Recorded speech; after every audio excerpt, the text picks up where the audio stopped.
I know I'm much more lenient than my parents were. I'm more lenient than their parents were. My dad told me a story one time. He told me when he was 10 years old, his mom caught him smoking a cigarette. So as punishment, she made him smoke the entire pack right there in front of her. And from that day forward, he was addicted to nicotine.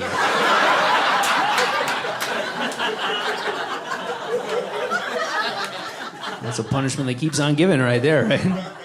50 years later, you find out you got emphysema. You're like, oh boy, looks like my mom was playing the long game. All right. I never got caught smoking. I did get caught stealing a candy bar once, and the shame of that happening when you're 30 years old. That's all the punishment you need, right? It was just a few years ago. I was hanging out in the East Village of Manhattan, and I was hammered, and I stumble into a bodega to buy a can of seltzer, and the guy charges me $1.25 for shit, right? And he can't have anything as $1, right? There we go. So I'm like, I'm going to pay for it, but I'm going to even the score when he turns his back. So the second he turns around, I'm double vision drunk. I grab a king-size Snickers bar and try to slip it into the breast pocket that isn't there. So there I am just swaying back and forth, just rubbing a candy bar over my tit.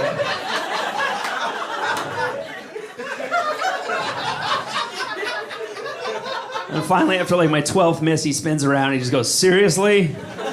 Which, that's like the bodega guy equivalent of I'm not mad, I'm just disappointed. Right? So I go, I'm not stealing, which he never accused me of stealing in the first place. As far as he could tell, I'm just some pervert who likes molesting his candy bars before he pays for them. So I go, I'm still shopping, and I slam it on top of the counter, and then I proceed to take every other Snickers bar and pile it on the counter to cover my tracks. So my attempt at a $1 theft cost me $11.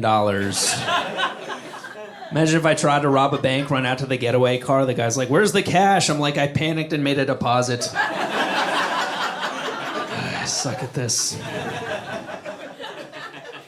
I know I need to be a better communicator than my dad. My dad was terrible at all the talks, all the sex talks. Here's how my dad told me about wet dreams. All right, I was 12 years old, and he comes into my room, and he goes, one of these days you're going to wake up stuck to the sheets. It's perfectly normal. I got to go to work. And he just walked out of the room. I was like, did you just cast a spell on me? What sorcery is this? And then finally, 2 months later, I was sleeping over at my little cousin's house, and sure enough, it happened. And I woke up to go pee, and the sheets just came with me. It was trailing behind me like a wedding gown. It's like, oh my God, I can't let anybody find out about this. So I snuck down into the laundry room. I was like, I gotta wash and dry this sheet before anybody wakes up. And then, so I ripped the sheet off of me, gave myself a full wax. Spider-Man sheet, just looked like Spider-Man had a full beard. So I pop it in the washer, and then I'm like, well, I might as well do all their laundry too to cover my tracks, right? So then my aunt just finds me in the laundry room at 6 a.m. folding her panties. She was like, what a good little housekeeper. You gonna wash the dishes next? I was like, oh my God, did I come on those too? What happened? I knew one kid in 7th grade, he had a wet dream at a friend's house, and instead of cleaning it up, he panicked and he just made himself throw up on his mess.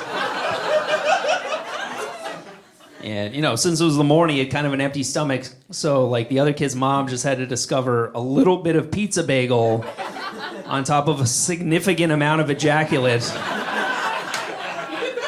And then just try to piece all that together. I like to think she called the other kid's mom and was like, oh, looks like your son tried to blow my son, and apparently he didn't quite agree with him.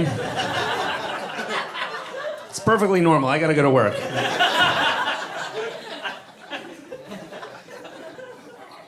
Well, what do they tell you? They tell you one of the perks of having kids is that it comes full circle, right? You take care of them, and then you get old, they take care of you. Here's the problem with that. People are living longer and longer, right? So it's like, what if I live to be 120? Now I got a fucking 90-year-old taking care of me? That sounds terrible, right? I can't remember my name, and he can't either. All the soup's in my lap by the time the spoon reaches my mouth.